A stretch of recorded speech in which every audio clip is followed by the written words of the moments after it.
Fort Larned was established in 1859 to protect the U.S. mail routes that were going through the area. The Plains Indians, this was their homeland. General Hancock was here in 1867, and one of the Indian leaders told him he was extremely upset with the military and the trail travelers were cutting down all the trees and chasing away the buffalo. So it was a direct impact on the Indians that they did have. And the Indians were seeing things happen that they didn't like, and they were fighting back. The primary reason for the Army to be at this fort is basically to protect the Santa Fe Trail from the Indians. Because, the Indians, they weren't going to attack the fort. They were more fighting guerrilla warfare style. So we were set here to protect the Santa Fe Trail, protect wagons, protect any kind of supplies or things going from here to Fort Dodge.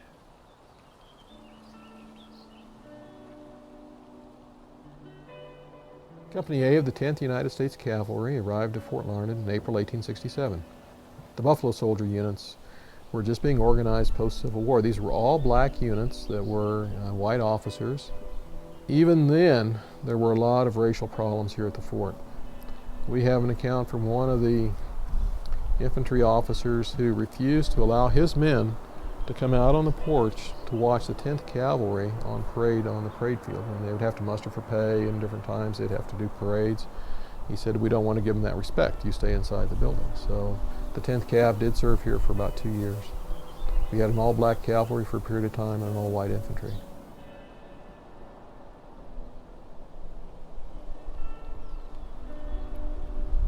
Here they initially made Fort Larned of adobe, and then they discovered that didn't hold up well, just too much rain in this environment. So right at the end of the Civil War, they decided to rebuild it of sandstone. That was all quarried about 2 miles straight east of us. It's a natural, of course, sedimentary rock, and there's a lot of limestone and sandstone both in this area.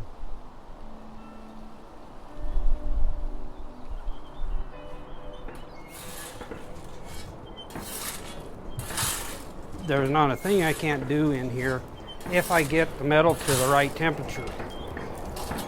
And the shop's dark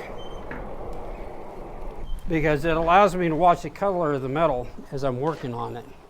And that basically tells me what temperature the metal is.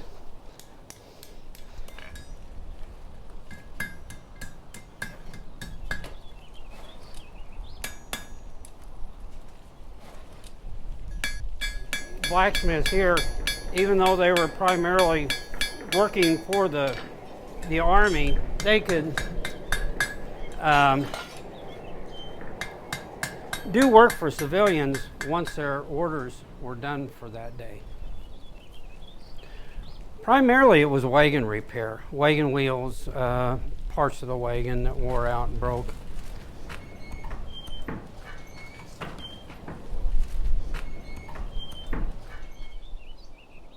Back when the fort was a working fort, there were gardens. There were several.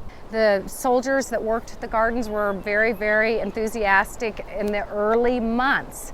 But of course they had problems they had to deal with, like drought, hot winds, grasshoppers. I'm kind of proud of the fact that we went ahead and decided to plant a garden here. It's the first one of the 21st century. It's a local Girl Scout troop. Troop 72 is helping with this, and we have several plants, vegetable plants that would have been here when the soldiers lived here.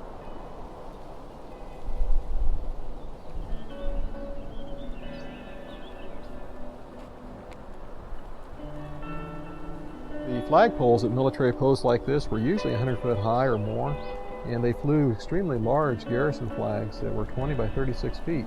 So the trail travelers coming in here at Fort Larned from as far away as Pawnee Rock, and that's almost 14 miles away, the trail travelers could start seeing the flag. It would have to be, I think, a tremendous feeling of security and safety.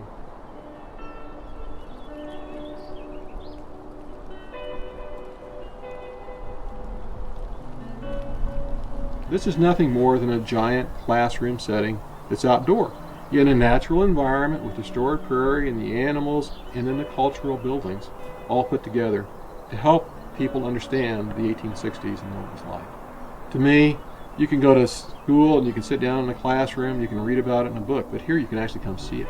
You can experience it, you can touch it, you can hear the sounds and the smells and the sights of the 1860s yet today.